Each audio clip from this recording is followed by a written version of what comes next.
사무엘상 1장 10절부터 11절까지 말씀을 다 같이 함께 봉독하겠습니다. 한나가 마음이 괴로워서 야훼께 기도하고 통곡하며 서원하여 이르되, 만군의 야훼여, 만일 주의 여종의 고통을 돌보시고 나를 기억하사 주의 여종을 잊지 아니하시고 주의 여종에게 아들을 주시면 내가 그의 평생의 그를 야훼께 드리고 삭도를 그의 머리에 대지 아니하겠나이다. 아멘. 자, 오늘은 한나에 대한 이야기를 잠깐 나누기를 원합니다. 여러분, 우리가 한나의 이 가정을 잠깐 살펴보자면, 일단 한나의 남편은 엘가나라고 하는 사람입니다.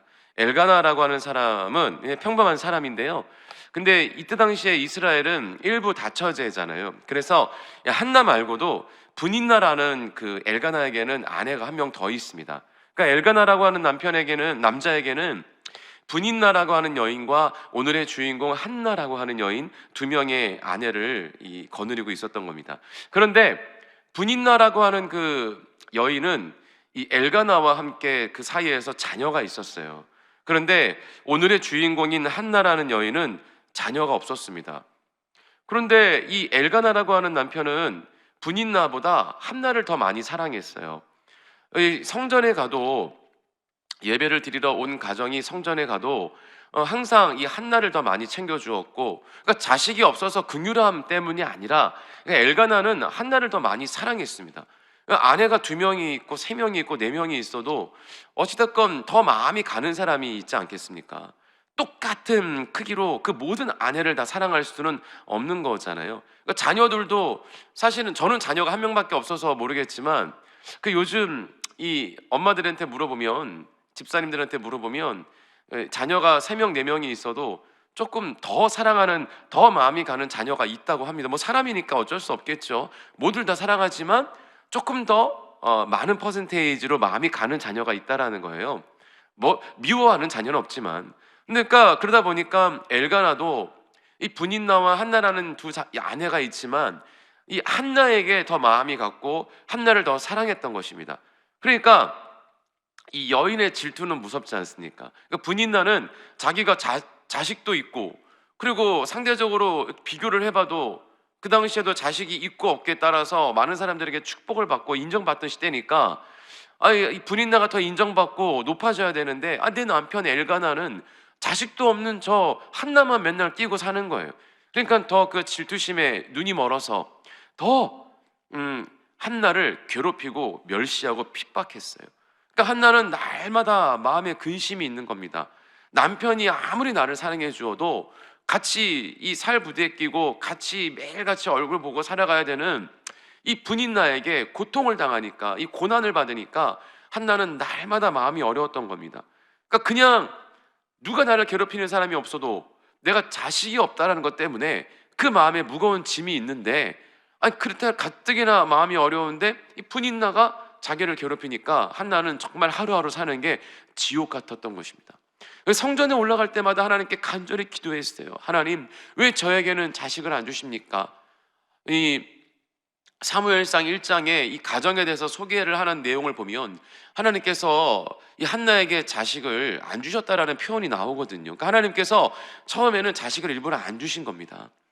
그러니까 한나가 계속 하나님 앞에 기도하는 겁니다. 왜 저에게는 자식이 없어서 이런 고난과 이런 수모를, 이런 수치를 당하게 하십니까? 날마다 간절히 성전에 올라가서 기도할 때마다 하나님 앞에 울부짖는 거예요. 근데 엘가나는 더 사랑하는 마음을 가지고 한나에게 가서, 왜 그래? 울지 마. 왜 고통스러워하는 거야? 자식이 없는 것 때문에 괴롭다고 한다면, 내가 10아들보다도 더 내가 당신에게 잘하잖아. 내가 더 어떤 많은 자식보다도 내가 당신에게 그 모든 것을 다 채워주고 날마다 이렇게 사랑해 주잖아. 슬퍼하지 마. 그래도 한나에게는 그 헛한 마음과 그 고통은 지워지지 않는 것입니다. 그래서 성전에 남아서 간절히 기도하다가, 지쳐 기도하다가 쓰러질 때까지 기도하는 거예요. 이제는 막 소리를 내서 기도할 힘도 없어서 이제 막 잦아 들어가는 그 작은 소리로 막 우물우물우물 하면서 기도를 하고 있으니까, 심지어는 그때 당시 엘리 제사장이 한나를 보고, 너 왜 술 먹고 와서 여기서 이렇게 주정주정 부리고 술 취해서 그러고 있냐? 술 먹으면 안 돼. 성전에서 어떻게 술 먹고 그럴 수가 있어? 라고 오해할 정도로. 그러니까 한나가 뭐라 그래요? 종이여, 나의 주여. 그러니까 여기서 나의 주여는 하나님을 우리가 뜻하는 것이 아니라 자기보다 높은 선생이나 이런 존경하는 사람을 뜻할 때 대부분 주여라는 표현을 많이 쓰죠. 쉽게 말하면은 제사장님, 저는 지금 취한 게 아닙니다. 제가 지금 자녀가 없는 것 때문에 하나님 앞에 간절히 기도하다가 정말 지쳐 이렇게까지 작은 소리로밖에 나올 수 없어서 하나님 앞에 계속 기도하는 것이지 결코 제가 술 취했다고 오해하지 마소서. 그 엘리 제사장이 뭐라 그럽니까? 아, 그래, 미안하다. 하나님께서 너의 기도를 들으시고 너의 기도대로 응답해 주실 줄 축복하노라. 오히려 엘리 제사장도 축복을 하고, 그랬더니 그 한나가 그 제사장의 축복의 말을, 그 선포의 말을 듣고 당신이 나에게 그러한 축복을 해주시니 나는 그 말을 믿고 이제 내가 평안한 마음을 가지고 돌아가겠나이다. 그러한 장면들이 나오죠. 그런데 하나님께서 진짜로 그 기도를 들어주셔서 자녀를 주시긴 하는데 그 전에 한나의 서원이 먼저였습니다. 한나의 서원이 뭐라 그래요? 오늘 읽은 본문이잖아요. 주여, 저에게 자식을 주신다면, 그러니까 이제 아들을 원한 거죠. 아들을 주신다면 제가 그 아들을, 이 귀중하게 낳은 그 아들을 과감하게, 욕심 없이, 미련 없이 다시 하나님의 종으로 내가 드리겠나이다. 그 머리에 삭도, 그러니까 머리를 자르지 않게 하고 내가 제사장으로 하나님의 종으로 내가 다시 드리겠나이다. 그러니 하나님, 내에게 아들을 허락하여 주소서. 한나도요, 여러분, 자식을 만약에 갖는다면 얼마나 많은 거기에 꿈이 있겠습니까? 내가 이때까지 이루지 못했던 것, 내가 이때까지 받은 그 수모와 고통들, 그래, 나도 아들을 낳기만 해봐라, 나도 자녀를 낳기만 해봐라, 내가 이때까지 받은 수모를 내가 다 돌려주고 내가 갚아주리라. 아니, 남편이 나를 더 사랑하겠다. 내가 자식만 낳는다면 내가 다시 이 가정에, 이 가문에 내가 더 위에 올라갈 것은 뭐 뻔한 일인데, 그래, 나에게 자식만 있어봐라, 내가 다 한 번에 갚아주리라. 그리고 내 자녀를 향한 꿈이 얼마나 크겠어요. 오랫동안 그 자식을 염원하다가 우리들도 마찬가지 아니겠습니까? 정말 너무나 간절히 기도하며 너무나 간절히 하나님 앞에 매달려서 아주 귀한 자식을 늦은 나이에 얻었다면 그 자녀가 얼마나 소중하겠어요.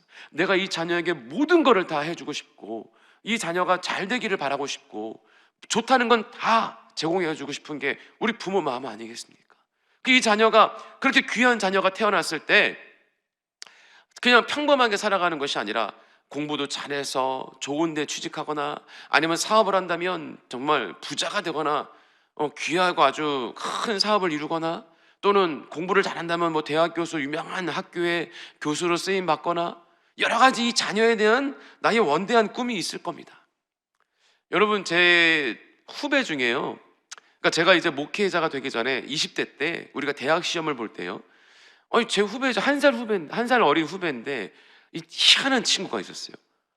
저랑 놀 거를 저도 이제 고등학교 때 공부를 안 했거든요. 매일 음악 한답시고 밖에 나가서 놀고 공연하러 다니고, 그러다 보니까 그 후배도 저희들 무리와 함께 어울리던 친구였어요. 그런데 저희랑 같이 매일 같이 음악하러 다니고 놀러 다니고 여행 다니고 하던 친구가 공부는 그렇게 잘하는 거예요. 너 언제 공부하냐? 학원도 안 다녔거든요. 우리랑 맨날 놀았으니까. 너 언제 공부하냐? 형, 나는 뭐 그렇게 따로, 형도 알다시피 그냥 학교에 가서 그냥 수업할 때만 열심히 듣고 뭐 따로 나는 뭐 학원 다니지도, 그러니까 기본적으로 머리가 좋은 친구였어요. 근데 희한한 애네 막 이러면서 보고 있었는데, 이제 대학 시험을 이제 치르게 됐을 때 고3 때 이 친구가 연대 합격한 거야. 연세대학교 합격한, 공부를 그렇게 하는데 연세대학교 법과에 합격을 한 거예요. 그것도 법학과에. 야, 너 천재다. 야, 너는 진짜 대단해. 넌 난놈이야. 그런데 하루는 얘가 근심이 가득한 얼굴로 와가지고 재수를 하겠다는 거야. 야, 너 제정신이냐? 너 그렇게 팽팽 놀면서 연세대학교 법학과를 합격하는데 재수를 한다니, 너 무슨 말을 하고 있는 거야? 아버지한테 크게 혼났다는 거예요.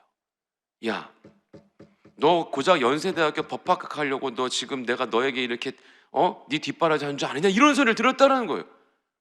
야, 너네 집안이 무슨 집안이길래 연세대학교 법학과 들어갔는데 너 혼이 나? 그랬더니 우리 아버지는 하버드 출신이고 의대, 우리 엄마는 서울대 의대 출신이고 우리 형도 서울대 의대 출신이고 다 서울대학교 의사 집안이라는 거야. 그래서 너도 당연히 서울대학교 최소 의대를 나와서 똑같이 의사의 길을 걸어가야지 무슨 연대를 들어 이런 얘기를 들었다는 거예요. 그래서 재수를 한다는 겁니다. 이해가 되지 않았어요. 절대 전혀 이해가 되지 않았습니다. 그러니까 이런 것처럼 이 부모들이 자녀들에게 바라고 원하는 그런 꿈들이 있단 말이에요. 심지어는 내가 이루지 못한 꿈을 내 자녀가 이루어졌으면 좋겠다라고 하는 부모도 있죠. 그런 것처럼 자녀들에게 바라고 원하는 것들이 있습니다. 물론 그러면 안 되죠. 그런데 이 한나 역시도 그런 마음이 있었을 거라는 거죠. 그런데 하나님 앞에 서원을 할 때 하나님 자녀만 주시기만 한다면 내가 이 자녀에게 어떠한 욕심도 부리지 아니하고 내가 비우는 마음으로 내가 이 자녀를 다시 하나님께 드리겠습니다. 이렇게 서원 기도를 한 것입니다. 여러분, 서원 기도는 분명히 지켜야 된다 말씀드렸죠. 그러니까 서원을 잘해야 된다. 지킬 수 있는 것만 서원을 해야 된다 말씀드렸죠. 하나님께서 그 서원을 들으셨는지 모르겠지만은, 그래서인지는 모르겠지만 자녀를 주시죠. 바로 우리가 알고 있는 그 유명한 사무엘입니다. 사무엘이 태어나게 되는 것입니다. 그 한나는 서원한 대로 사무엘을 하나님께 어린 나이에, 젖된 나이에 이제 3살 4살 무렵부터 엘리 제사장에게 바쳐서 주의 종의 교육을 받게 합니다. 여러분, 우리 인생을 살아가면서도 고난이 오죠. 문제가 오죠. 그렇다면 고난이 오고 문제가 온 사람들에게 성경에 좋은 교과서가 많이 있어요. 그 가운데 우리가 따라가야 될 아주 중요한 이 교훈을 받을 수 있는 인물로 오늘 한나가 많이 등장을 합니다. 한나를 보십시오. 고난을 당한 분들에게 이렇게 얘기하죠. 한나도 이러한 고난 가운데 있었는데 간절히 기도해서 하나님께서 그 고난을 해결해 주셨음을 우리는 볼 수 있습니다. 끝까지 포기하지 마시고 끝까지 하나님 앞에 기도해서 붙잡아야 합니다. 응답받아야 합니다. 포기하지 마십시오 라고 우리는 얘기를 합니다. 많은 사람들이 예수 믿으면서도요, 이 고난에 빠졌을 때, 연단이 오고 이 문제가 오고 낙심이 올 때 끝까지 기도할 수 있는데 끝까지 기도하지 못하고 결국에는 포기하는 경우들을 많이 보잖아요. 여러분, 기도는 언제까지 해야 하는 것입니까? 조금 기도하다가 응답이 안 오면 하나님이 이건 나 응답해 주시지 않을 건가 보다 라고 마음을 포기합니까? 여러분, 기도는요, 응답 받을 때까지 하는 겁니다. 어떤 모양이든 어떤 모습이든 나에게 하나님의 사인, 나에게 어떤 응답이 올 때까지 기도하는 겁니다. 내가 원하는 바가 이루어지지 않는 것도 사실 응답이에요. 내가 뭘 원함을 가지고 기도하는데 끝내는 그 내가 원하는 것이 이루어지지 않는다, 그럼 우리는 하나님이 내 기도를 들어주지 않으셨어 라고 얘기할 수 있는데 그것도 응답입니다. 하나님이 우리에게 그것이 필요하지 않기 때문에, 내가 구하는 것이 하나님의 마음에 합하지 않기 때문에 안 주시는 거예요. 그럼 안 주시는 것도 하나님의 뜻이고 응답인 것이죠. 그럼 우리가 나에게 그것을 주지 않는 것이 하나님이 이루어주지 않는 것인가? 내 기도를 이루어주지 않는 것인가? 아니, 나에게 지금 이루어지지 않는 것이 하나님의 뜻이구나 라는 하나님의 마음까지 내가 깨달아야 그 응답받은 거죠. 그런 마음도 깨달지 못한 상태에서 그냥 조금 기도하다가 포기하고 말해요. 하나님이 내 기도 안 들어주셨어. 이런 얘기들을 많이 합니다. 살면서, 신앙생활하면서 기도의 응답이, 얼마나 기도의 응답을 받으셨습니까? 또 어떤 기도는 응답받지 못했습니까? 이런 어리석은 질문을 하고 더 어리석은 대답을 할 때가 있어요. 이런 기도는 응답이 없었습니다. 이거는 응답되었습니다.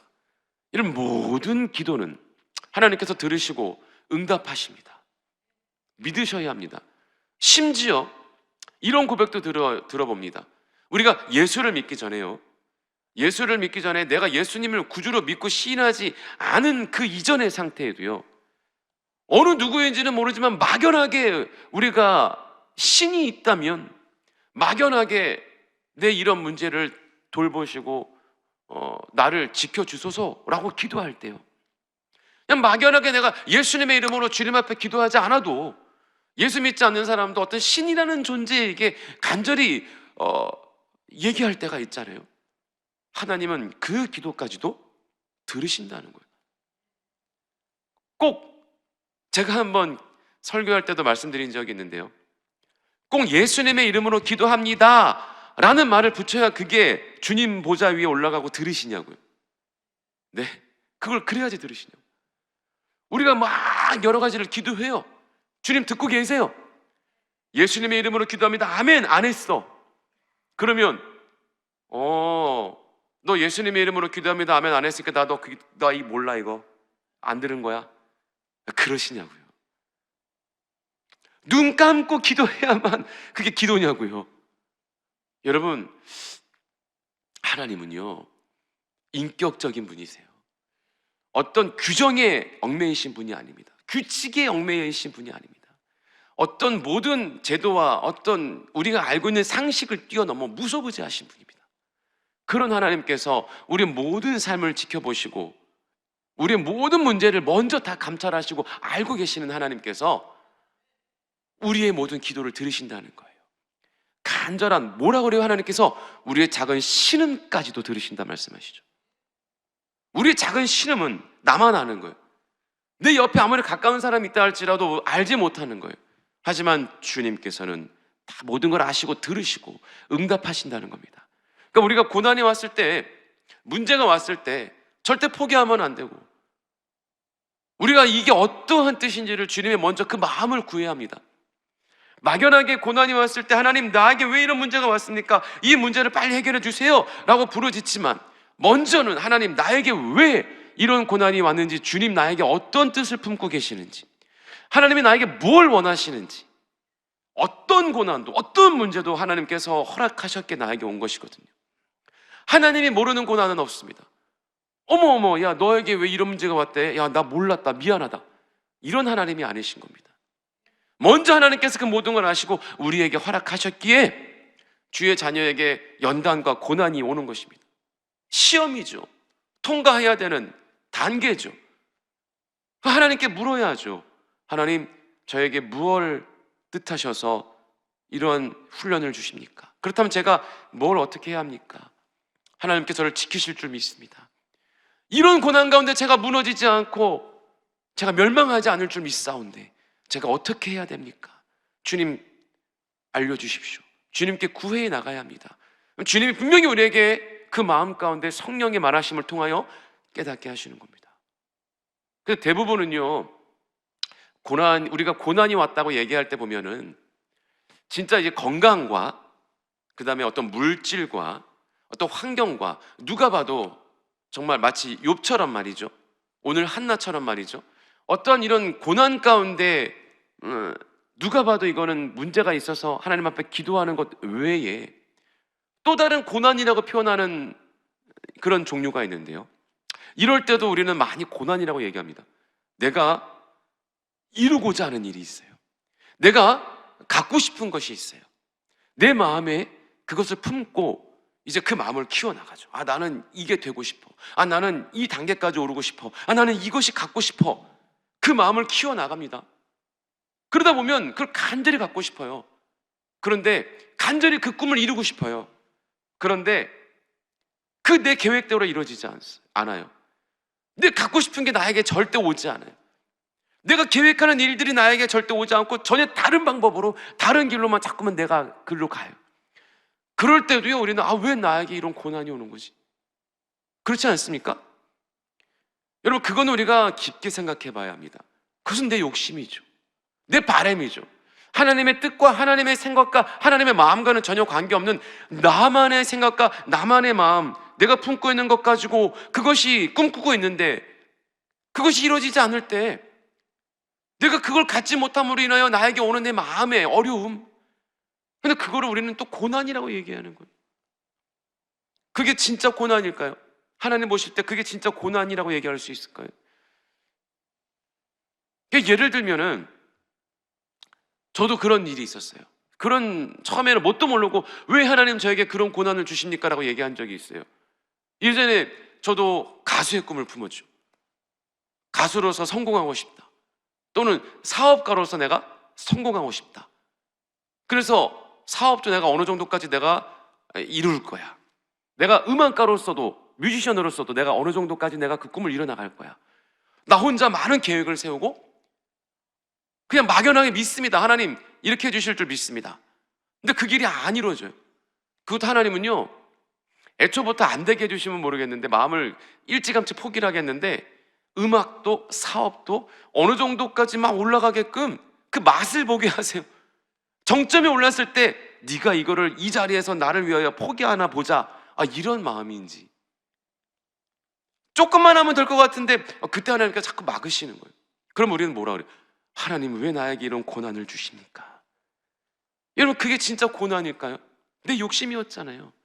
내 생각이었잖아요. 성경은요, 예수님이 이 땅에 오셔서 끊임없이 우리에게 얘기하시고 끊임없이 주님이 우리에게 보여주신 그 본의 모습은 뭐냐? 비우는 거예요. 버리는 거예요. 여러분, 빌립보서 말씀에 보면요, 2장 5절에서 9절까지 이런 말씀이 있습니다. 빌립보서 말씀에 너희 안에 이 마음을 품으라. 곧 그리스도 예수의 마음이니 그는 근본 하나님의 본체시나 하나님과 동등됨을 취할 것으로 여기지 아니하시고 오히려 자기를 비워 종의 형체를 가지사 사람들과 같이 되셨고 사람의 모양으로 나타나사 자기를 낮추시고 죽기까지 복종하셨으니 곧 십자가에 죽으심이라. 예수님이 하나님과 동등된 분이신데 믿습니까? 아멘이죠.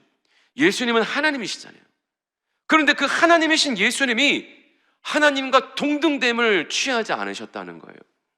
그 권리와 권력과 전지전능함과 높은 자리를 예수님은 취하지 아니하시고 누구보다 낮은 자리에, 예? 그렇죠? 누구보다 가난한 자리에 예수님께서 오셔서 오히려 종의 신분으로 오셔서 사람들과 같이 되셨고, 사람들과 같이 되셨고 할 때 그 사람들이 귀족인가요? 왕족인가요? 아니요. 아주 지극히 평민 중에서도 제일 낮은 목수의 신분으로, 그 당시에도 목수는 천한 직업이에요. 목수의 신분으로 낮은 계층으로 오셔서 사람들과 똑같이 되셨고 연약한 사람의 모양으로 나타나사, 여러분, 우리가 영화에서나 아주 멋있는 배우가 예수님 역할을 하죠.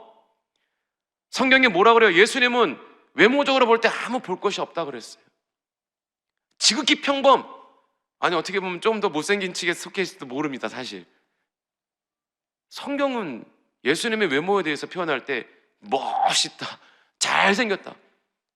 사울을 표현할 때 뭐라고 합니까? 키가 크고 아주 용모가 뛰어났다. 하지만 예수님은 그렇게 표현하지 않습니다. 그런 모습으로 예수님이 이 땅에 오셨어요. 예수님 먼저 모든 걸 다 비워내셨고 그 갖고 있는 모든 걸 다 버리셨단 말이에요. 애초에 내가 욕심이 없다면, 애초에 내가 그런 걸 내 마음에 품고 가지 않았다면, 그것이 나에게 없어도, 그것이 나에게 이루어지지 않아도 절대 내 마음적으로 어려움이 없고요, 애초에 나에게, 내가 그거 생각하지도 않았는데 나에게 없다고 해서 그게 뭐 나에게 뭐라고, 그게 왜 고난이야? 없으면 없는 거지. 이러한 마음을 품을 수 있게 되는 것입니다. 우리가 고난이라고 얘기할 때 정말 이게 어떠한 고난인지를 잘 한번 진단을 해야 합니다. 여러분, 예수님께서 그 희생 결코 쉽지 않았고, 예수님이 그 모든 걸 갖고 있음에도 그 모든 걸 버리셨던 그 모습이 여러분 우리에게는 본이 되고 은혜가 되는 것입니다. 우리도 그러한 삶을 쫓아가기 위해, 예수님의 모습을 따라가기 위해 살아가는 것, 그러기에 예수님을 쫓아가는 삶이 편안한 삶이 아니요, 넓은 길이 아니라 좁은 길이라는 겁니다. 그래서 그 길이 가시밭길이라고 하는 겁니다. 그렇게 살아갈 때 우리에게서 예수님의 모습이 나타나고 예수의 향기가 그때 비로소 나타날 수 있는 것입니다. 내 안에 욕심이 없기 때문에, 내 안에 내가 바라고자 하는 마음이 없기 때문에, 내가 이루고자 하는 나의 욕심이 없기 때문에, 그렇다면 주님께서 나에게 내가 생각할 수 있는 것보다 더 좋은 것으로 채워주시고 우리에게 그 은혜를 주시고 선물과 축복을 주시는 겁니다. 여러분, 그래서 우리가 고난을 뛰어넘어 끝까지 이루어질 때까지 주님께 기도하는 것이고, 오늘 한나도 그랬다는 거예요. 내가 자녀를 태어나면 내 자녀에게 바라는 것이 얼마나 많겠냐는 거예요. 그렇게 어렵게 얻은 내 자녀 없는 것 때문에 수모를 당했던 한나가 그래, 내가 자녀만 낳아봐라, 아들만 낳아봐라, 누구라도 그런 마음 품을 수 있는데 그러지 아니하고 그 자녀를 하나님 앞에 바쳤다라는 거죠. 비웠다라는 거예요. 욕심을 버렸다는 겁니다. 그냥 하나님께서 나에게 그 자녀를 주시기만 하면 그 은혜만으로도 나는 족합니다. 내 자녀를 다시 하나님께 바치겠나이다. 그러한 믿음을 가지고 있었다라는 거예요. 오늘 여러분도 예수님의 그 희생이 어떤 희생이었는지, 예수님께서 이 땅에 그 낮은 곳으로 오셨던 그 비움의 은혜, 우리에게도 충만하게 역사하셔서 오늘도 그 주님의 마음을 품고 승리하며 살아가시기를 예수님의 이름으로 축원합니다. 함께 기도하겠습니다. 좋으신 하나님 아버지, 감사합니다. 오늘 우리가 또 한나의 이야기를 통해 더욱더 주님 앞에 은혜를 받기 원합니다. 하나님께서 우리의 삶을 이끌어가 주시고 인도하여 주셔서 오늘도 승리하는 역사가 우리 모든 성도님들 한 분 한 분에게 넘쳐나게 하여 주시옵소서. 아버지 하나님, 오늘도 예수님 보혈의 능력을 의지하오니 머리부터 발끝까지 모든 뼈, 마디, 근육, 혈관, 세포마다 또 우리 마음의 쓴뿌리, 또 해결되지 못했던 우리 마음의 어려움 해결되게 하여 주시고 강건케 하여 주시옵소서. 오늘 우리가 간절히 기도할 때 하나님의 놀라운 응답이 우리에게 임할 줄 믿사오니 역사하여 주시옵소서. 감사드리며 예수님의 이름으로 축복하고 기도드립니다. 아멘. 하늘에 계신 우리 아버지여, 이름이 거룩히 여김을 받으시오며 나라가 임하시오며 뜻이 하늘에서 이루어진 것 같이 땅에서도 이루어지이다. 오늘 우리에게 일용할 양식을 주시옵고 우리가 우리에게 죄 지은 자를 사하여 준 것 같이 우리 죄를 사하여 주시옵고 우리를 시험에 들게 하지 마시옵고 다만 악에서 구하시옵소서. 나라와 권세와 영광이 아버지께 영원히 있사옵나이다. 아멘. 할렐루야. 우리 하나님께 감사의 박수 드립니다. 이제 우리 기도하는 시간입니다. 우리 나라와 민족을 위해서 기도해 주시고, 우리 여의도 순복음교회와 이용훈 대표총회장님의 목회 사역을 위해서, 우리 여의도 순복음 분당교회와 우리 황선우 따님 목사님의 목회 사역을 위해서, 그리고 우리 교회의 많은 재직들과 우리 주의 종들, 또 파송된 선교사님들을 위해서 기도해 주시고, 우리 또 여러분들의 문제가 기도가 응답되기 위해서 우리 주여 삼창하시며 합심하여 기도하겠습니다. 주여, 주여, 주여.